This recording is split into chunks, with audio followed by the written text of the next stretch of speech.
Je ne ferai dans ce film aucune concession au public. Plusieurs excellentes raisons justifient à mes yeux une telle conduite, et je vais les dire.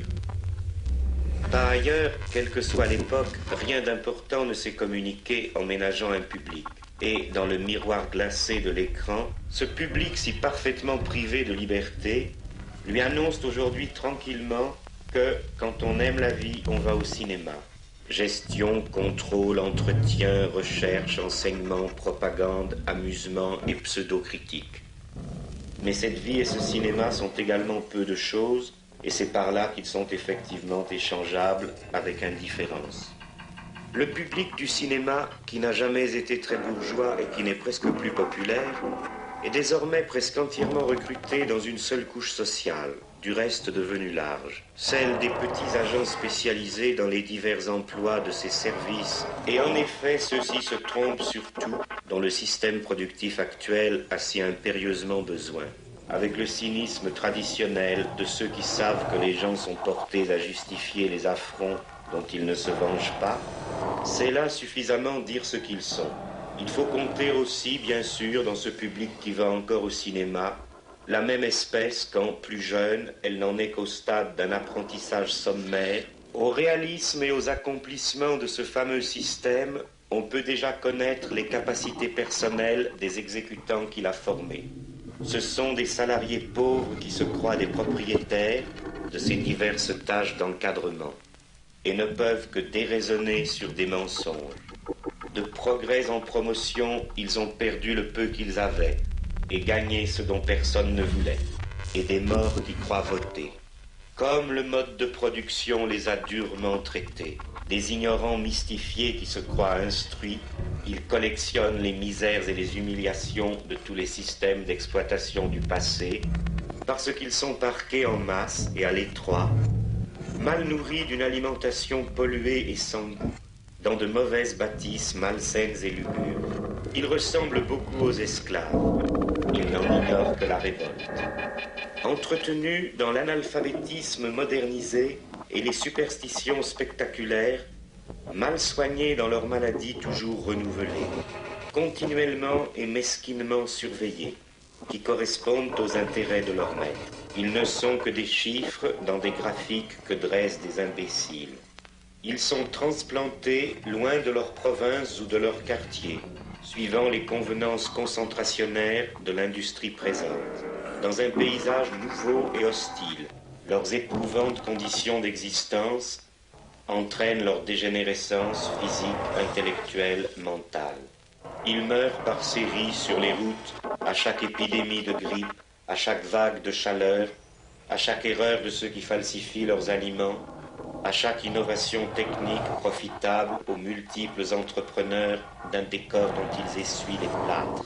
Séparés entre eux par la perte générale de tout langage adéquat aux faits, perte qui leur interdit le moindre dialogue, séparés par leur incessante concurrence, toujours pressés par le fouet, dans la consommation ostentatoire du néant, et donc séparés par l'envie la moins fondée et la moins capable de trouver quelque satisfaction, ils sont même séparés de leurs propres enfants, naguère encore la seule propriété de ceux qui n'ont rien.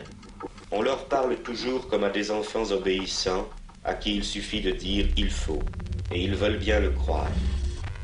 Mais surtout, on les traite comme des enfants stupides, devant qui bafouillent et délirent des dizaines de spécialisations paternalistes, improvisées de la veille, leur faisant admettre n'importe quoi en le leur disant n'importe comment, et aussi bien le contraire le lendemain. On leur enlève en bas âge le contrôle de ces enfants, déjà leurs rivaux, qui n'écoutent plus du tout les opinions informes de leurs parents et sourient de leur échec flagrant, méprisent non sans raison leur origine et se sentent bien davantage les fils du spectacle régnant que de ceux de ces domestiques qui les ont par hasard engendrés. Cependant, ces travailleurs privilégiés de la société marchande accomplie ne ressemblent pas aux esclaves en ce sens qu'ils doivent pourvoir eux-mêmes à leur entretien. Mais ils ressemblent aussi aux prolétaires modernes par l'insécurité de leurs ressources, qui est en contradiction avec la routine programmée de leurs dépenses, et par le fait qu'il leur faut se louer sur un marché libre sans rien posséder de leurs instruments de travail. par le fait qu'ils ont besoin d'argent. Il leur faut acheter des marchandises et l'on a fait en sorte qu'ils ne puissent garder de contact avec rien qui ne soit une marchandise. Mais où pourtant leur situation économique s'apparente plus précisément au système particulier du péonnage, c'est en ceci que cet argent autour duquel tourne toute leur activité, on ne leur en laisse même plus le maniement momentané. Ils ne peuvent évidemment que le dépenser, le recevant en trop petite quantité pour l'accumuler. Mais ils se voient en fin de compte obligés de consommer à crédit. Et l'on retient sur leur salaire le crédit qui leur est consenti, dont ils auront à se libérer en travaillant encore. Derrière la façade du ravissement simulé, dans ces couples comme entre eux et leur progéniture, on n'échange que des regards de haine. Leur statut peut être plutôt comparé aux servages, parce qu'ils sont exclusivement attachés à une entreprise et à sa bonne marche, quoique sans réciprocité en leur faveur.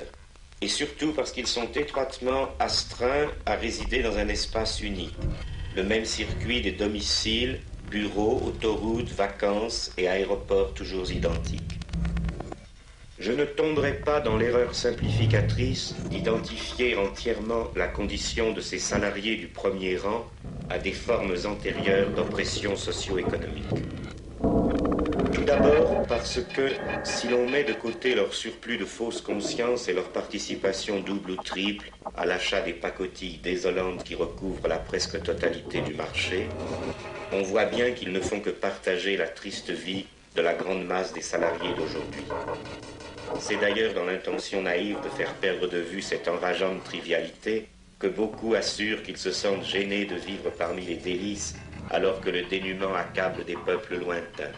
Comme toute l'organisation de la distribution des biens est liée à celle de la production et de l'État, on rogne sans gêne sur toutes leurs rations, de nourriture comme d'espace, en quantité et en qualité.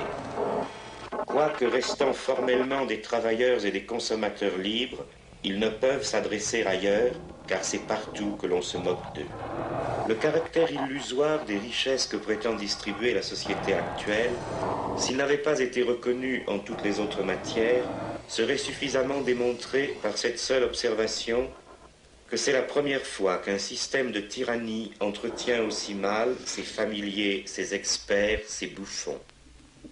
Serviteurs surmenés du vide, le vide les gratifie en monnaie à son effigie. Autrement dit, c'est la première fois que des pauvres croient faire partie d'une élite économique malgré l'évidence contraire. Une autre raison de ne pas les confondre avec les malheureux du passé, c'est que leur statut spécifique comporte en lui-même des traits indiscutablement modernes. Pour la première fois dans l'histoire, voilà des agents économiques hautement spécialisés qui, en dehors de leur travail, doivent faire tout eux-mêmes.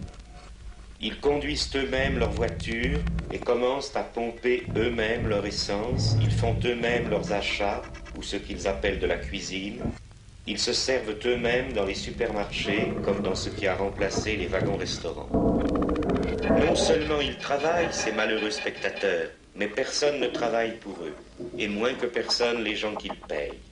Car leurs fournisseurs même se considèrent plutôt comme leurs contremaîtres, jugeant s'ils sont venus assez vaillamment au ramassage des ersatz qu'ils ont le devoir d'acheter. Rien ne saurait cacher l'usure véloce qui est intégrée dès la source, non seulement pour chaque objet matériel, mais jusque sur le plan juridique, dans leurs rares propriétés. De même qu'ils n'ont pas reçu d'héritage, ils n'en laisseront pas. Sans doute leur qualification très indirectement productive a-t-elle été vite acquise. Mais ensuite, quand ils ont fourni leur quotient horaire de ce travail spécialisé, il leur faut faire de leurs mains tout le reste. Notre époque n'en est pas encore venue à dépasser la famille, l'argent, la division du travail. Et pourtant, on peut dire que pour ceux-là déjà, la réalité effective s'en est presque entièrement dissoute dans la simple dépossession. Ceux qui n'avaient jamais eu de proie l'ont lâché pour l'ombre.